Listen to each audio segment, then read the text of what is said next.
Hey everybody, welcome to the Chan's Logic People Project, where we talk about people, the things they do, and the lives they live along the way, the trials and tribulations that happen, and everything in between. Today I've got Kristi with me. She's an author, and she's super excited to be here. Why don't you introduce yourself, Kristi?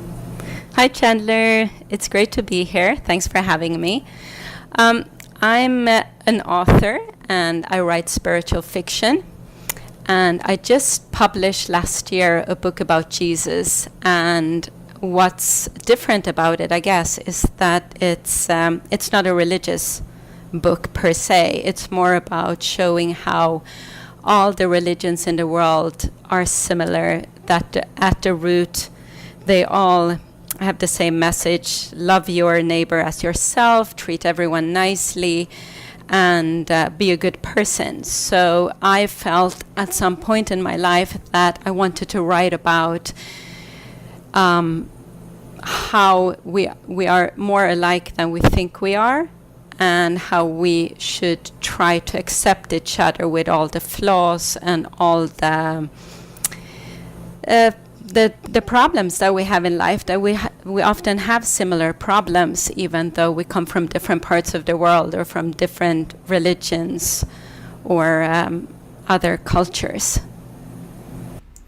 Yeah, that's exciting. So what brought you to the point to write this book? Talk to me about a little bit of how you grew up and how you started to understand these concepts and these ideas. So I grew up in Sweden, which is a very non-religious country, even though the national religion is Protestantism. Then, it's like you go to church on Christmas pretty much. We learned about Jesus in school, but it wasn't like anyone was very, very religious. And then I came to the U.S. and I married a Peruvian man from a Catholic country. And even though he's not very religious, his family is. And then when I traveled a lot, and I traveled to Muslim countries and Hindu countries and Buddhist countries, I started thinking about how similar we all are. And I wanted to, at some point, kind of dig into and study how all the religions, like where all the religions come from. If we looked at religions before they were written down, right? So at some point in all religions,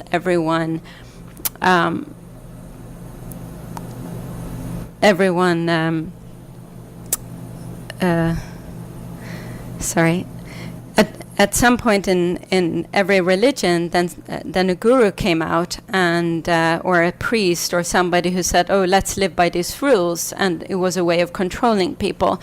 So I wanted to show how we're all similar, and I had this idea for a long time. So at one point, then when I was traveling in India, I saw this book about Jesus in India, and then I wanted to, I read it. I saw it for sale on a street in Kolkata, and I bought it and I started reading about it. And it's written by this,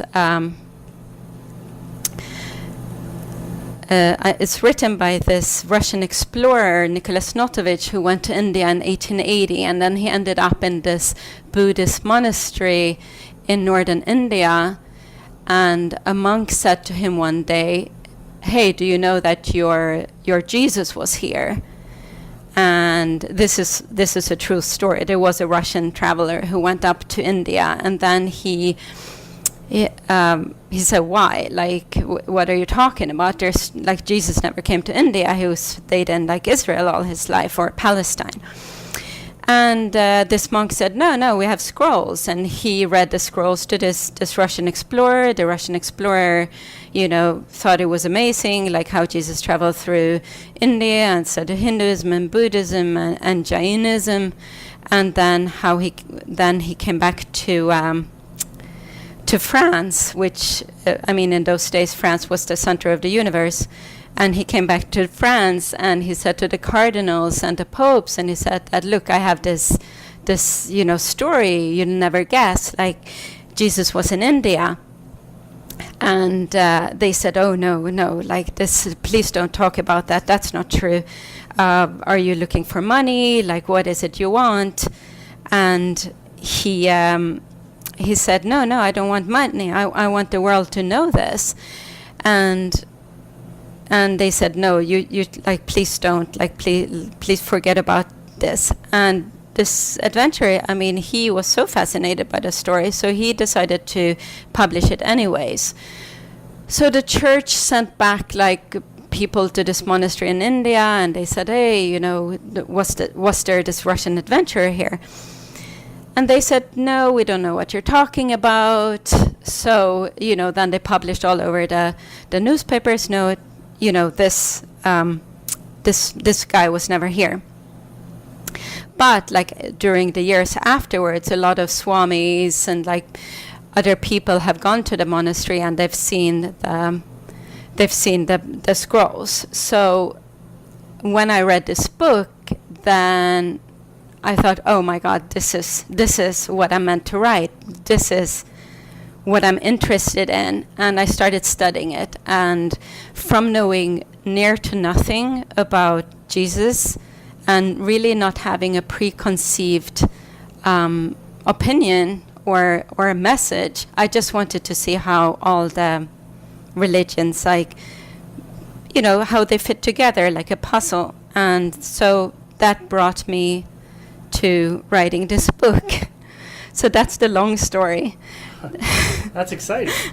So talk to me. It's interesting to hear about the religious experience coming from someone who didn't grow up in a religious country or even religious themselves, and then learning about it from being inspired by a book, and then from being inspired by the commonalities associated with a lot of these religions. What do you think would be one of the biggest commonalities that brings these programs together? And do you think there's a specific type of person who became the guru that you could generalize as someone who would have been the type of person to bring out a religion?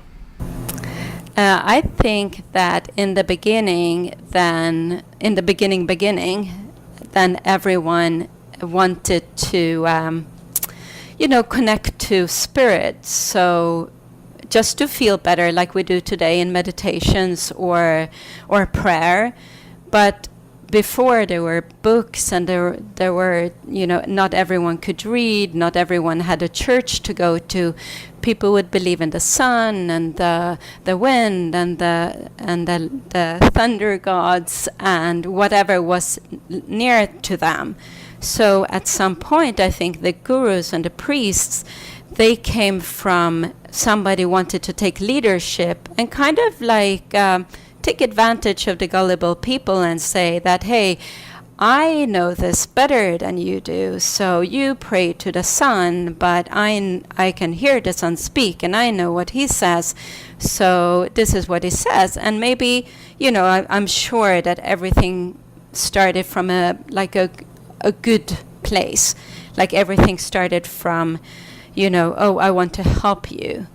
And then with the time, I think it turned into, wow, I have this power, let me see it, let me have everyone do what I think they should do, and let me put these rules so everyone, because I think I'm a little bit better than these other people, let me decide what way is the right way to pray, what way is the right way to eat, what way is, so, and then with time, when people believed that this one person knew everything or knew more, because a lot of people, face it, a lot of people need a leader, want somebody else to say, this is how you do it right.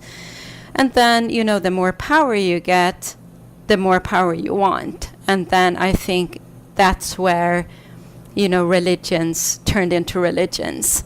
But then when you look at, for example, Christianity, then I don't know, there are 10,000 different sects or I don't know, groups of Christianity, where there has been a person who says, no, I understand the Bible better than you do. This is what it means. And another person says, no, you're wrong.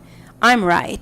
So, but in the I think in the ground, at the root, it's all about like wanting to connect to your higher self or your inner spirit or God or the universe, and really feel good. Because I mean, that's what I feel when I meditate. I raise my vibration and I feel good and I become more happy. I mean, I think that's we all strive to be more happy, I guess.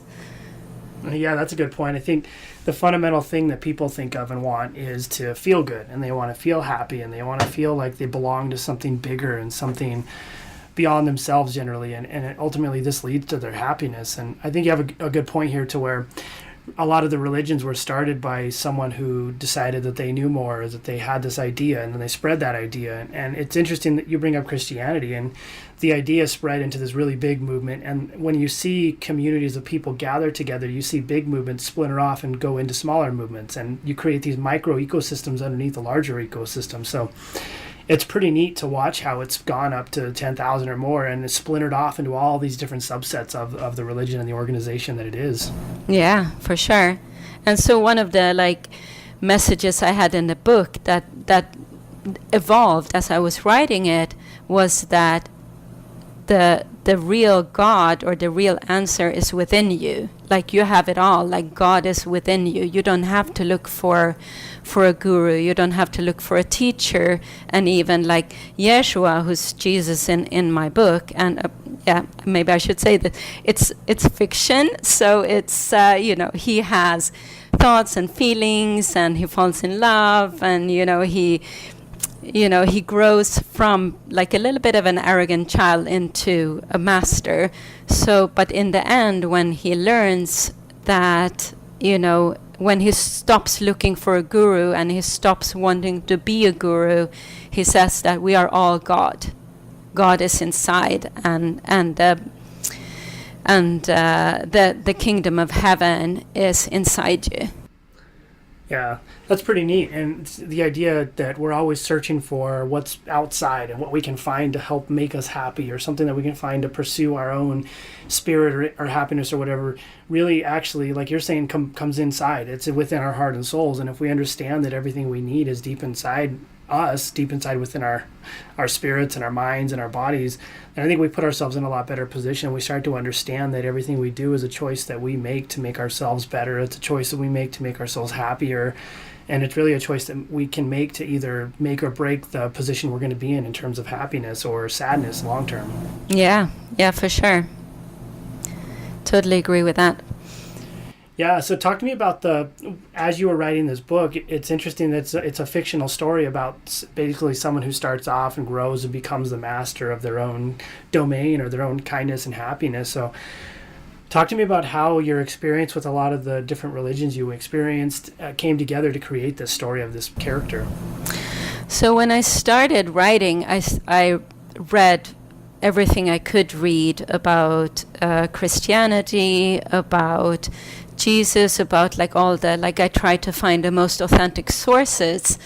But then when I came into it and I started following this Russian explorer, this Nicholas Notovich's written story, how he said, or the scrolls in India said that he had traveled through Asia, then I started looking into Jainism and looking into Hinduism and looking into Buddhism and looking and learned a lot about how similar the religions really are, and how a lot of the sayings that we think are Christian have a very similar saying in Buddhism and Hinduism. And when you start looking at, like when you start reading the Bhagavad Gita or like Buddha's sayings and try to find the earlier versions, because of course they also have, like in the last 2,000 years, they also have gone from something to what it is today. And it was really important to me to go to as early sources as I could find, even though, in those days, not much was written down. So it's kind of hard to say that I got the most authentic sources. But for example, like when you read the Bhagavad Gita, the Hindu holy scripture, or one of the holy scriptures, and read about Krishna, he says the same thing. I mean, the God is inside you. And really, if you read the Bible, if you read some parts of it, the New Testament, it also said God is inside you.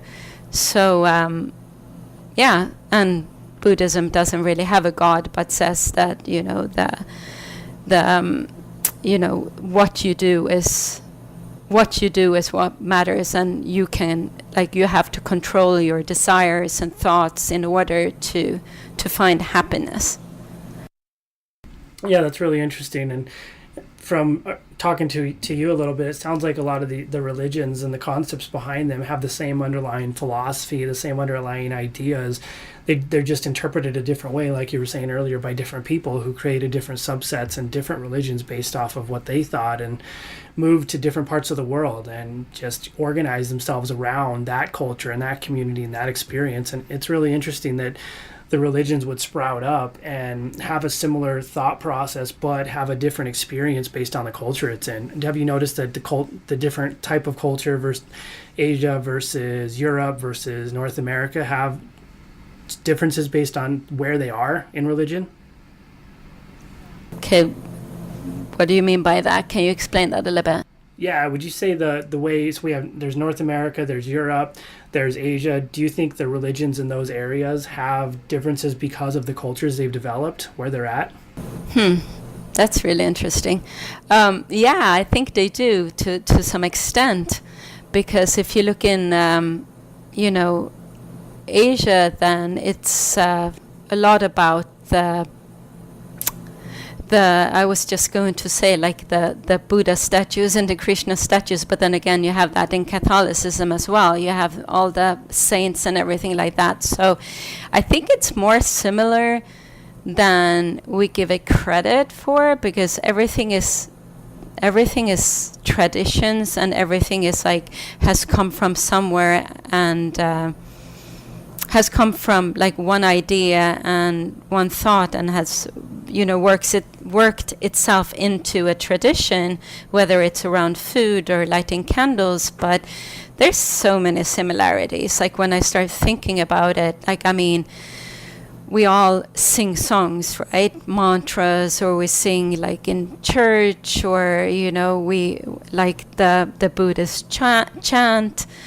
We all do some kind of a sound, like the gong of the bell, or the organ in the church, or we all have light. We all have light and candles. So when I start thinking about it, it's more about, they're very similar, even though the stories behind them are different. Yeah, that's pretty interesting.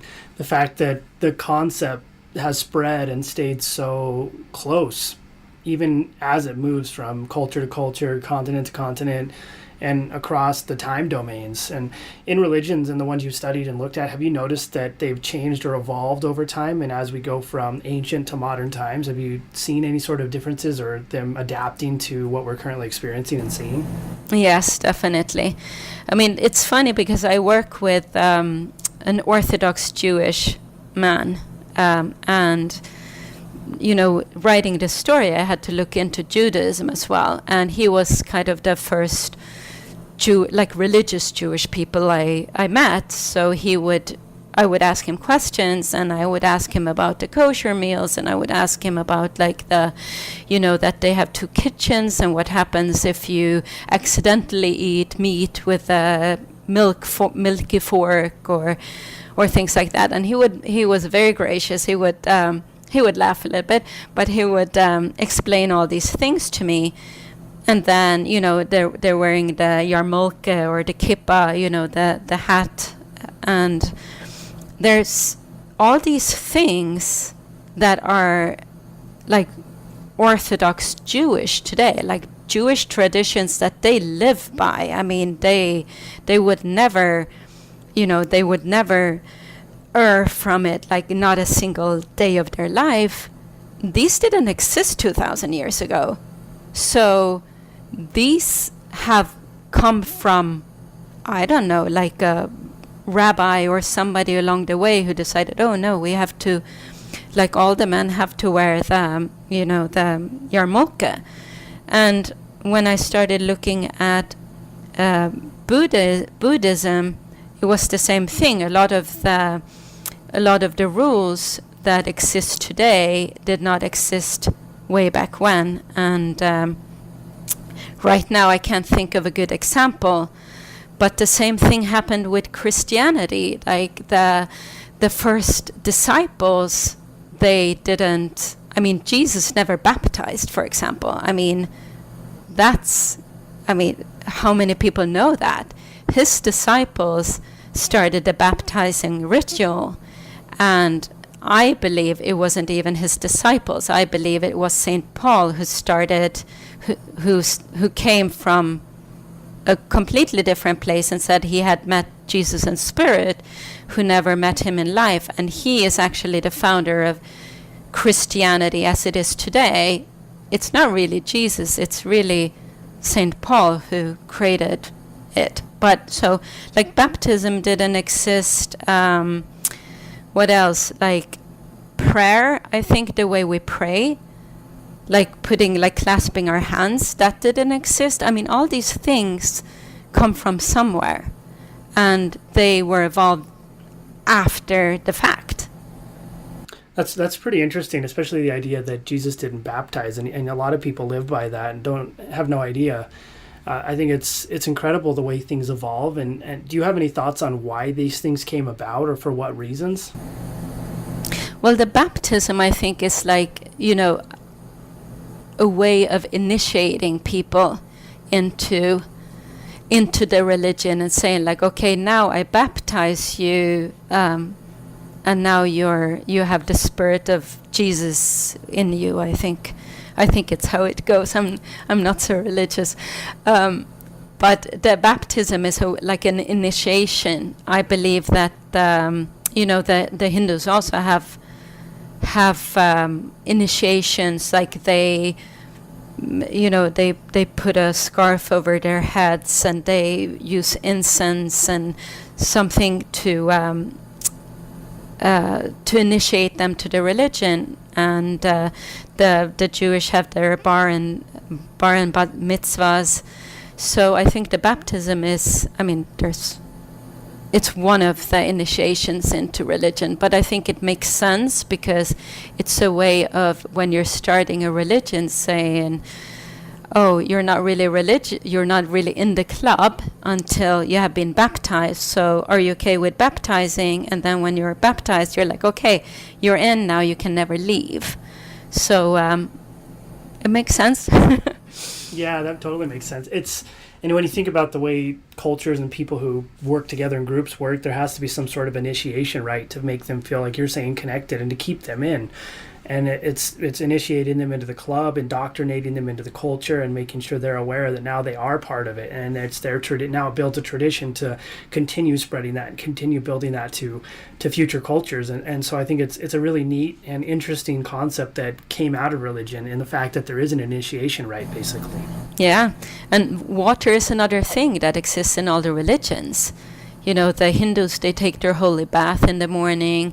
The Buddhists, I'm not sure right now what they do, but a lot of the religions have shamanism. You go into the water, you dive in the water, you get water like poured over your head. So in my novel, it's called The Transmigrant for numerous reasons.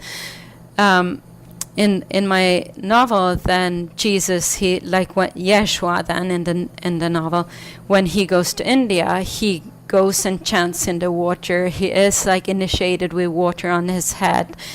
He and then he comes back to Palestine, and also goes and prays in the water every day, because that's how he cleanses himself.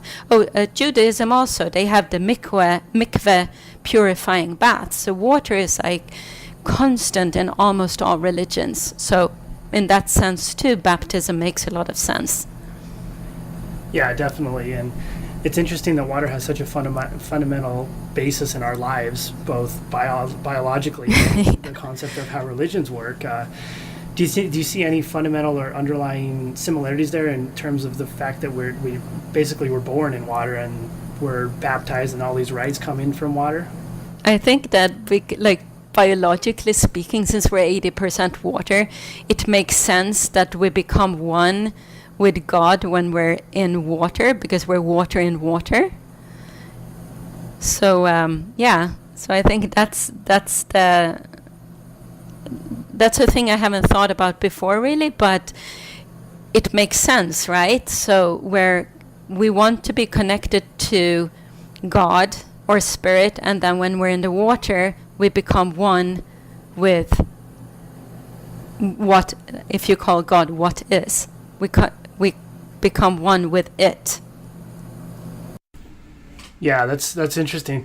I think a lot of these concepts and these ideas are pretty interesting, because you do see a lot of these fundamental associations and differences and the evolution of religion over time to include new things. And I would even venture to say that the evolution is a strategy and a method for religions to continue getting people to join their programs. And then it's a retention tool. So how do I keep people involved, and how do I keep them organized and interested? I need to think of religion almost as a business. How do I get new people in, and how do I retain them over time? Yeah, that's very true. That's very true. So I think this has been a really interesting conversation. I would say I generally I don't follow any sort of religion, but I find it fascinating how they evolved and why people follow them and where they go along the way and what keeps them inside it. And so it's really neat to hear from the perspective of someone who was inspired by a novel from someone from France, one of the biggest superpowers back in the day, and how this whole thing evolved and what made these religions come into play, what made them powerful, and why they're powerful. So it's been a pretty interesting conversation. Yeah, and I mean, I'm still not religious. I mean, I'm still more spiritual, and I believe that we are all God, and we are all equal and the same, and that's kind of what I want to bring to the world. I think that the idea that we're all the same, like we're all so similar, and like don't judge others for being different. Try to understand them and look at the similarities more than the differences between us. Yeah, absolutely. I think for me, I feel a lot the same way. It's more of how do we teach and understand empathy, and how do we teach and understand knowing what people are thinking and doing, so that way we can react and respond in our own way, in a way that we actually understand people, why they're doing things, and we don't make assumptions, we don't make judgments, and we actually take the time to understand what's going on both in our external world, and then we understand that we need to stop searching for the great thing that we need, because it's already buried deep inside our heart and soul. And if we can figure out how to get in there and how to make the choice to actually pursue happiness, then I think we put ourselves in a lot better position. Yeah, for sure. That's very true. So it's been a great conversation. If anybody wants to, is your book published yet? Yeah, it's published. It's called The Transmigrant. Perfect. And if anybody wants to get a hold of it, or I'll put this in the show notes as well so they can click on it, but where can they find it? It's on Amazon. It's on barnesandnoble.com. It's on Apple. It's everywhere where books are sold. You can even go to your local bookstore and they can order it for you. Perfect. So go on Google and search for The Transmigrant, and if you can't find it, just send me a message and we'll point you in the right direction. I think I'll probably pick it up and read it myself. I think it's fascinating to understand religion and understand it from a perspective of not being biased. So I think it's something that everybody should look at and at least understand, or try to understand. And that is it for today. Kristi, do you have any final words to say before we shut this thing off? No, I just want to say that one insight I had a little while ago was that everyone's searching for happiness, right? And you can only find happiness through being grateful. So if you're grateful for what you have, that's the key to happiness. don't look for what you don't have. Be happy. Be grateful for everything you have, and then it will multiply. That's it. Stop searching for that one true thing and start looking for right where it's at. Exactly. We often forget that it's right in front of us. That was a great little tidbit of knowledge there. Perfect. So I hope you guys enjoyed this episode. Remember to look for the Transmigrant wherever books are sold. I'll put it in the show notes as well so you can find it. And I'd like to say thank you to Kristi for jumping on with me and having this awesome conversation. I think it was really insightful, and I think you guys will get a lot out of it. So if you have questions, shoot me an email or send me a Facebook message, and I'll forward your questions over. And that's all she wrote for today. Thanks again, Kristi. Thank you so much, Chandler. You're welcome.